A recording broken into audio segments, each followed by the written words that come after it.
come along with me on my ayahuasca journey. So, I am going to cover why I went on an ayahuasca journey, how the plant started to reach out to me. Would I do it again? What did I learn? What did I see? What would I do differently? And yeah, just all the juiciness of that. So, I remember back when I was originally starting on this quest or realizing I was on this spiritual quest. I had first heard of ayahuasca and I honestly was petrified. I was like, what is this? Why would people do this? Also in the mindset and the emotions of being still scared of my shadow and what I'd find out about myself and all these dark things. I was just bypassing that and just afraid of. So naturally, I was avoidant to possibly even going on one of these journeys. Fast forward several years, I've done a lot of unpacking, a lot of healing, a lot of facing the shadow, a lot of realizing all the things that we keep hidden from ourselves out of protection is actually just integrating more of us. There's nothing actually to be scared of. And yeah, so that's kind of the first thought that I had towards ayahuasca. I was just really scared towards it. And then I'm like, wait a minute, it's actually not so scary. And I started to really feel like, okay, maybe I would do an ayahuasca journey. I've done other, mushroom journeys and felt like those were really impactful for me. And I really experienced the feeling of love, of this overwhelming sensation that we're all connected and that this whole path. I'm going to segue to a little story. But so I was on a journey with two of my friends when I was in Bali, and this is mushrooms. And we were on the beach, and I remember listening to this Alan Watts music, talk kind of situation for several minutes. And I'm listening to this about the life's journey. I'm tripping. I'm sitting in the sand, and I literally look across on the beach and just see all these different stages of people. There's kids or the family, there's older couple that are just loving on each other, and then there's people that are laying out on their own, and then I'm here in this wild experience with these two people that I had just recently had met that became really good friends, and I was just sitting in this like awe of awareness of this super present feeling of whoa, this is like a beautiful experience that we get to be a part of. And from that experience, I really felt so deeply within my body of the love that surrounds us and that's within us and that is available to us all the time. So now that I had that physical experience, during that journey, I am able to access that more in my current life when I'm not on mushrooms, and I could go back to those feelings of what I had felt because I had felt that. And that it's kind of the same way where it's like, okay, you have one experience and it opens up the door of, oh, I remember experiencing that. I'm not so scared of this. And now I know how to do it again. And that's what I feel like plants really help us do. So those were my beginnings of okay, let me try these other tools for myself to go deeper within and see what I can discover more about myself, which you don't always have, there's a time and place for this, right? I think that there could be misuse, overuse, all those kinds of things. So I think using any kind of tool with intention and love and discovery and curiosity are the elements that I pay attention to and make sure that I'm in the right setting with the right people and it is sourced correctly. So I'm just gonna FYI that. All right, so now back to the ayahuasca journey. I had felt called over this last year to really explore this. And I was like, okay, maybe this is going to be the year that I am going to have this experience. So I ended up really wanting to go to Peru, and I had a few, an episode or two, I think, about that experience. And ultimately, I was like, oh, duh, I'll be doing ayahuasca in Peru because this is just that makes perfect sense. that ended up being connected with my grandma, and I ended up taking my grandma to Peru, and it was a whole different kind of trip than what it would be if I were to be on an ayahuasca journey. So I was like, okay, Peru's not the place. And I said to myself, you know what? If I'm meant to go on this journey, ayahuasca, you're going to, and I'm speaking directly to the energy of the plant. I literally said to her, if you want to work with me, you have to reach out to me. You have to directly give me the experience. Someone can reach out, whatever, but I'm not going to go and search how to do it, where to do it, or who to do it with. So you're going to have to do that if you're ready to work with me.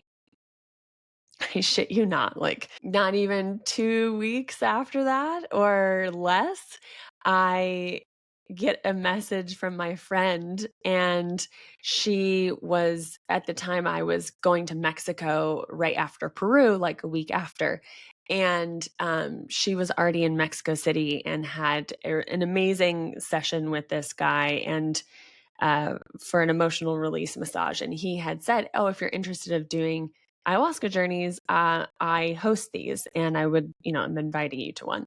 So she reached out to me saying, "Would you be interested in doing this?" And I was just like, one of those moments where like we're in communication with the universe all the time. And I think we forget this from like the day to day because obviously it's easy to do to like get so just monotonous and like the things that we have to do and accomplish. And we forget that we're in constant communication, having a constant conversation and co creating with the universe all the time. And so when I have like experiences that reflect this back to me, I'm still like, whoa, it's never, it always is like this like really powerful surprise experience, even though I've had this over and over in my life. It's like never not exciting. So of course I wig out and I'm like, oh my gosh, yes, this is literally the sign I was looking for. Super excited. She was interested in journeying too. So then I find myself in Mexico City, and I was there for a few days and ended up really feeling called that I wanted to meet this person that was going to lead the ayahuasca ceremony ahead of time. So I signed up for an emotional release massage too, and with this gentleman named Joshua. And so I had this massage that literally is like, I don't even know even how to put it into words, to be honest. It's more like trigger point therapy. And he was reading the field of my body while pressing the trigger different points of the body that were like trigger points. And from that, he releases and feels the fears that are trapped there. So as he's releasing this, like putting the pressure on you, then he's speaking out loud to you what fear is being released. And I didn't know this at the time. I asked him after the massage of like, this was weirdly specific of like what was coming up. Like, is this a standard situation, a standard spiel that like you say to everyone, or is this like actually my energy body? And he's like, no, it's your energy body. And I was like, okay, that makes sense. So this was my own kind of like wild experience even before like the ayahuasca. Like this is literally just an hour massage session, and it just blew me open essentially. So I'm crying throughout the whole things. I'm releasing a ton. There's a lot happening in my lower chakras, which have been my major focus the last chunk of time. And it drops me like fully in my body, into my root, into my sacral, into my solar, all of those things. And I'm just after the massage, I was like sobbing, just crying so hard after just like feeling like I was cracked open. And so I'm crying in front of Joshua, and I'm like naturally just like apologizing for my emotions and being a mess and this. And he just like stares at me and looks me directly in my eye. And he's like, you never have to apologize for your emotions. And that hit me like a fucking ton of bricks. Like this is work that I have been working on like very strongly the last like 2 years of really opening up the heart, breaking down the walls, getting connected to my emotions, allowing myself to feel because I was so walled off for so long and being the quote unquote strong one that everybody can lean on and just the stoic one and everything like that. And so that was naturally a lot of things have been trapped in my body of the majority of my life living that way. So I have discovered lots of tools to help me unwind that and break down my own walls that I had put up. So I share this because it's so simple, but it was so powerful for me in a way that I think a lot of us can really remind ourselves. Anytime that you're feeling emotions, you're feeling like you're being too much, or you're expressing, or you're trying to hold things back. Like, I saw this post on Instagram where it was like, I said this on my podcast before, but like your body, when your body cries, it's literally regulating itself, like it's self regulating. So when we resist the tears and we resist the cry, then it automatically throws our body off into dysregulation. And there's like a lot of hype on like regulate your nervous system, regulate your body. And I think that's brilliant because we're super in need of this collectively. Though it can also be very simple instead of like all of these different things to do. It could literally be like when you feel sad, when you feel emotion, not that all tears are sad, but when you feel emotion or you just feel like the tears coming up or whatever, and you have this emotional release you're craving, like don't avoid it and don't shy away from it. Like don't pretend that it's not there. Just go into it. Go into it. Let it out. So I had this experience with him, felt so comfortable with him. He's like an angel of a person. I don't even know how he's real because he was just so connected and magical. So I was like, okay, great. Yeah, I'm in the right place. I'm in the right time. This is a perfect person that I want to do ayahuasca with or to lead my journey. So then from Mexico City, the trip leads us to San Miguel, which is this beautiful artsy stone, older, like not even village/city. It's expanded like a lot, I guess, since the last like 20 years. Just a very magical place. Like if you want to experience magic, like go to San Miguel, Mexico.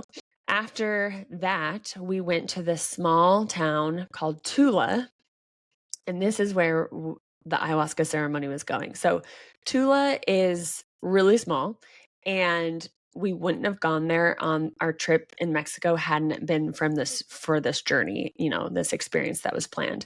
We really wanted, Megan and I, or my friend and I, really wanted to experience this journey in a place that felt sacred, that felt like a connected to the land. It was near this like really kind of sacred land with some pyramid temples, and it just felt right. It was outside of the city. So we get there, and like this is how small it was. There is no Uber. Uber does not exist. Like it's only taxi by phone. So I know that like we haven't been in a world with Uber very long, but when you go to a place that doesn't have one, you're just like, wait, what? I kind of forgot how to exist without being able to just like order a ride on my phone. So anyways, so we land there, and I find myself like thinking, and I remember texting my mom and I was like, here's my location. You'll probably hear from me X amount of time, like the next day, because this is like an overnight journey. And just like letting me, like I'm being dropped off. I don't really know what to expect. So naturally, my mom's like, just like, okay, like have fun, have a great journey, be safe. So we go to this private property, and we were able to actually have a temescal, which is like I don't know if I'm pronouncing it right, but it's like basically like this sauna experience in this dome. And we got to have this experience with another shaman that was leading this experience of this like sauna, this temescal. And we get to do that first. And then we go to we do the ayahuasca ceremony second. So we basically, you're in this center, you're in this, in a circular like dome. And everyone that is a part of the ceremony is like all along the walls sitting on, a ledge, and there's like 4 parts to it. So each part, she has a different mixture of water, and so she basically, you put the big fiery stones in the middle, and then she has a different mixture of herbs and stuff as water, and then as everything is closed off so that you're in darkness and everything's kind of, contained, I guess. Then she starts throwing the water on the stones to like release like the steam, like a classic sauna situation. But because there was different herbs and stuff in it, it was like you're breathing in this like medicine of these plants. And this is all done in Spanish. I don't speak Spanish. My friend at the time, or my friend does speak Spanish, but like it was happening so quickly, and she was in her own kind of experience that it was difficult for her to like translate so much.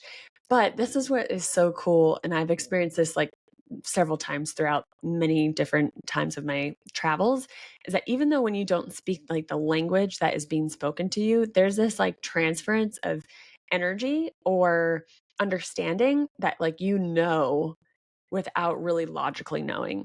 And this is when I speak light language or do transmissions of light language.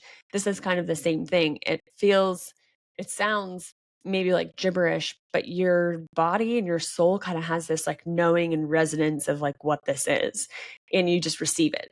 So here I'm at in this sauna, just receiving all of these like channeled messages and stuff that she's speaking throughout this whole sauna process, and I'm just like receiving and receiving and receiving without really know exactly what's happening. Kind of had a little bit of an understanding when my friend would kind of be able to like translate for me. So I had this beforehand, and in this experience, if you have listened to my past episode when I talked about birthing snakes energetically, this is kind of the same vibe. So I'm sitting in there just receiving, and because I am so visual with how I see things and very connected to the animals, I end up being able to use my womb energetically to be able to like birth things for myself and for other people. So out of me came these huge black crows, and they were delivered to everybody that was in the sauna. For what they need them for, I is not my business. It's like me delivering them, and they're going to receive it if they receive it. So they had flown out of me and just like scattered all in the sauna, and was delivered to whoever wanted to accept them. And then what happened was that I saw this huge freaking snake that was like thick. He was a thick boy, like kind of kind of going around the outside of the walls of the sauna, and basically was there to help protect and watch over and just kind of be and kind of share his energy with everybody there. So I had no idea like who this was or what it was. It was a way different energy than the snakes that I had given birth to, and different than the ones that have been in my other experiences or medicines. So this was different for me. I was like, okay, cool. That is already super powerful before this journey. And then something to note before I get into this, I was also having like really, really bad back pain like 3 days before. So sitting in this wall of the sauna was like really starting to like make my back really uncomfortable at the same time, because I was randomly just had these pains. I'll get to that in a little bit. So after this experience, then it's ayahuasca time. So if you haven't done ayahuasca, I actually don't know if each journey is the same, but in my scenario, we were all together in this like I don't a hut maybe. We were outside. It was like indoor outdoor situation where kind of laid everything down. It was an overnight situation, and you basically take 4 shots of ayahuasca, one every hour, 4 times. And that if you need more, if necessary, like then he works with you. So the shaman there was, takes the ayahuasca a little bit with you. And then there's music and songs, and it was just really beautiful. I honestly can't wait to do it again. So once you start, then it's like your journey kind of begins. And as Joshua had kind of said ahead of time, is that there's many scenarios that happens, and any scenario that occurs is exactly what you need and is exactly what ayahuasca, they call it grandmother energy, what grandmother ayahuasca is there to deliver to you. So you could have no reaction, you could have no visuals, you could have body sensations, you can have extreme visuals, like it just goes through all the scenarios with you. And naturally, I'm just like, of course, I want to have all the visuals, like, bring them on. And yeah, so you have your own expectations with any experience that you think things are like. I mean, could be like a trip or a date or a conversation. You have kind of an expectation of how you want it to go or what it would be like. And then whatever occurs is usually like something way different, sometimes better than what you could imagine, and sometimes just different, and sometimes a little bit worse. So I came in with my own expectations, and I kept on hearing from people throughout that week, like, just don't resist, let it go, like, go with it, don't fight it, and I'm like, in my head, I'm just like, duh, like, I'm not going to fight it. This is something I want to experience. Like, that feels really weird. Like, I wouldn't do that. So I was like, okay, yeah, I'll keep that in mind. So in the journey, I was really brought into my body, was kind of shaking. And that can occur when things are like rearranging and restructuring. And I remember feeling a little bit nauseous. And if you know, doing ayahuasca like is the plant to like make you throw up, essentially. Like, you're like purging things out. It's just something that happens. And I absolutely hate throwing up. It's one of the worst things. Like, give me diarrhea any fucking day. Like, I just hate it. So I was really nervous about this. And so when I started to be like, maybe we're 3 hours in and 3 shots in, I started to feel really nauseous. And I just remember staying really still, not moving, like petrified that I was going to throw up. And I resisted, I resisted, I resisted. I was like, great, maybe I'll last this whole time without throwing up. And so then Joshua comes over to me in one of the, however many hours it was. And he's like, okay, how are you doing? Are you seeing any visuals? And I remember him, like, I leaned down in like child's pose. And then I'm leaning down. He does a lot of clearing with tobacco. So tobacco and ayahuasca are like really helpful together, they said. So tobacco helps like clear energies and things and helps the situation. So he was kind of smoking tobacco on my back and was like doing a bunch of clearing. And immediately my back pain just like went away. And then immediately like I vomited. And it's like, it's a very intense, like, picture. I mean, all I have to say is this one phrase: projectile vomiting. Just, I'll leave it at that. So just purged out of me one time, and I'm just like, oh God, I feel so much better. And then it dawned on me, I'm like, oh my God, I was resisting this experience this whole time because I was trying not to throw up. And this whole time, people were telling me, don't do this, don't do this. I'm like, yeah, of course not. And then I ended up doing it. So I had some really powerful visuals and really just messages that came through that were just really beautiful.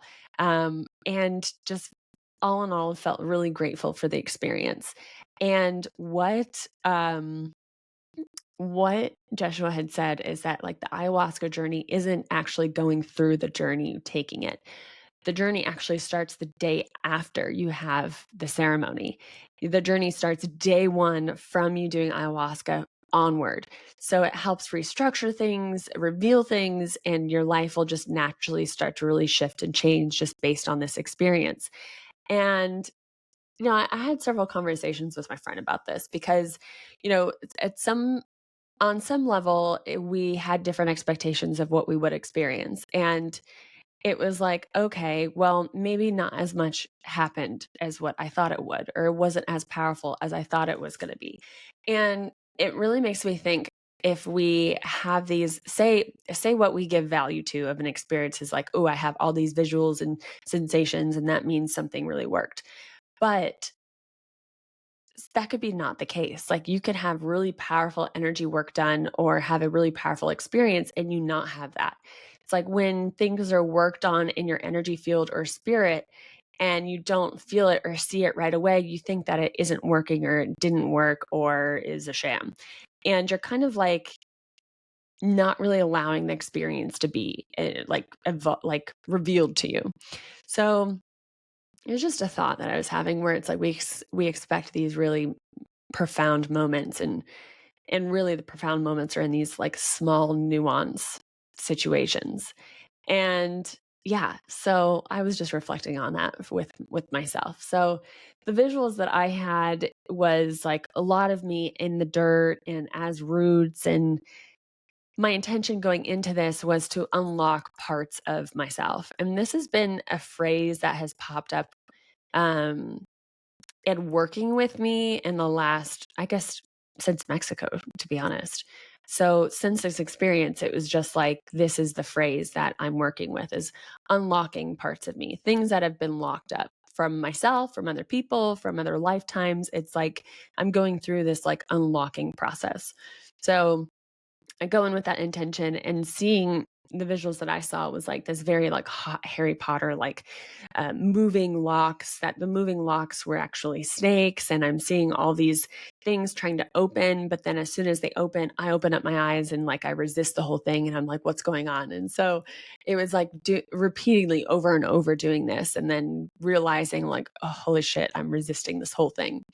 And then I see like this purple kind of face that's like ayahuasca, the grandmother ayahuasca, and just these really cool experiences. And so I also was going in with the intention of, being more clear of what I'm here to do, mission, making that stronger and having more clear path. And that was really specifically delivered to me. And it's exciting to be a part of.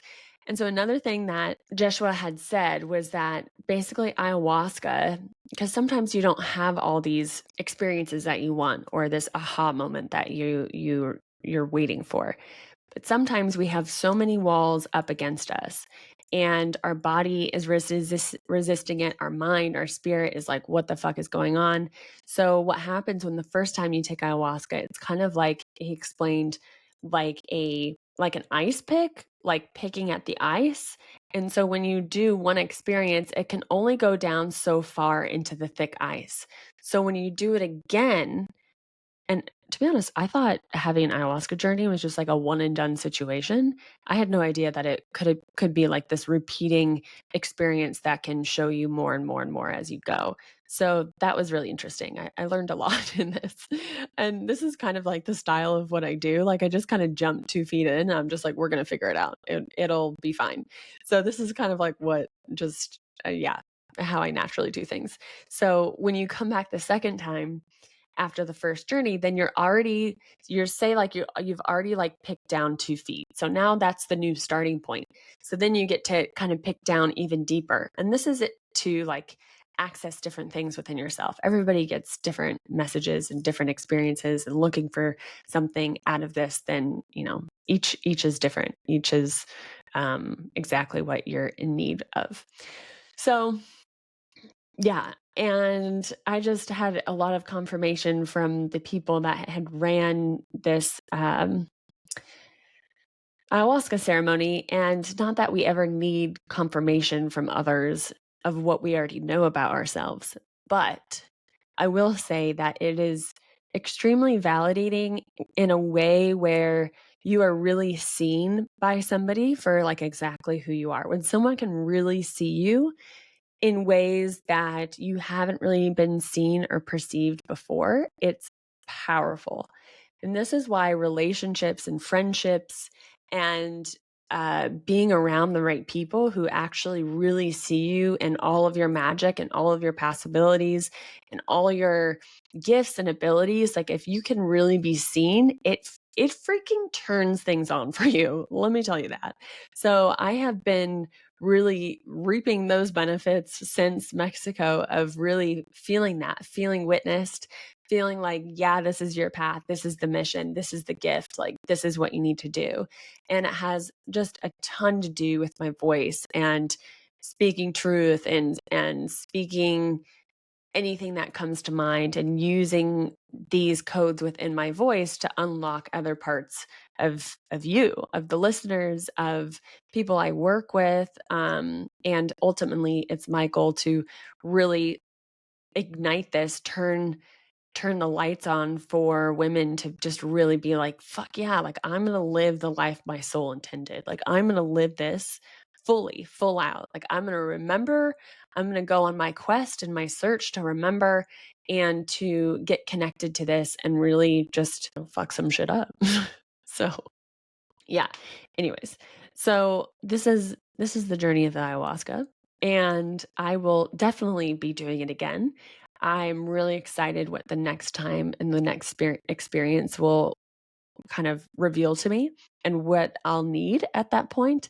I would hope to, my goal is to do the journey within a year of when I first had done the journey. He said it's really powerful to do, 2 or 3 journeys within 1 year of time to really kind of get into it. And if you really want to like go a lot of places or within yourself. So, that is my goal. Hopefully, I will be able to experience that soon, and yeah, just really powerful. So I highly recommend both of these experiences if you find yourself in Mexico City, or if you wanted to get connected with Jeshua. Like, highly recommend.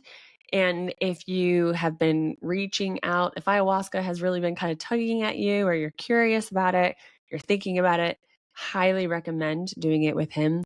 And maybe this is your sign. Maybe this is your nudge or little push. And yeah, and I think ultimately, like if you're like, yeah, no, this isn't my, this isn't, this isn't for me. Like I wouldn't want to do that.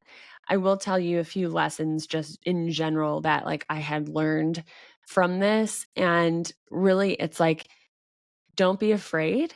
So I'm just going to share this to you so you can get like the wisdom maybe without the experience if you're like, nah, not right now or not for me. Don't be afraid. Like, don't be afraid of who you are, of what you'll find, of shadows, the skeletons in the closet, the emotions, anything that you're trying to bury, ignore, avoid. Like, do not be afraid. Everything is actually there to be accessed and can be accessed in love. And the more that you bring all those things that you've pushed out to the borders of yourself, if you bring those in, you're now allowed and like and able to like integrate that into you, and it just becomes more of you. It's nothing that is outside of you. It's not going to show like there's nothing that could be so terrible and so bad is that can't be integrated back in with yourself. So I'll say that. And the second thing is to like trust your journey, trust where you're at in this period of time, trust your emotions, trust your feelings, trust your desires, trust your what you're inspired with, what you want to learn, your curiosities, and don't question anything. Question things. I mean, that could be that could be really misinterpreted. But what I mean is like don't question yourself in what you think that you have experienced. Say you're in meditation or you're contemplating or a dream or something and you're starting to feel like, "Oh, are these my intuitive abilities? Am I seeing things? Am I speaking to my guides or my teachers, my spirits, all these things?" Like don't question yourself. Really lean into it, and this is something that I really learned from my friend was like just know that what you're experiencing, what you've seen, know that as to be true. Like, what if everything that you think happened happened? What if you're not wrong? What if you're actually seeing what you think that you're seeing? And what is the worst thing that can happen if you really lean into that and maybe you get a few things wrong? Like, what's the worst thing to happen? You just build this internal trust between you and your guides and the other dimensions. And it is a really beautiful experience that can help us further lean into our magic, into our intuitions. So that is kind of like the key points that I got from the experience. And yeah, I will put some of those links in the show notes so you can get connected to Joshua. And if you're curious of what that is, or the emotional release massage to get ready in Mexico City is just like without words. So I will wrap it up there. And until then, I will see you in the next episode.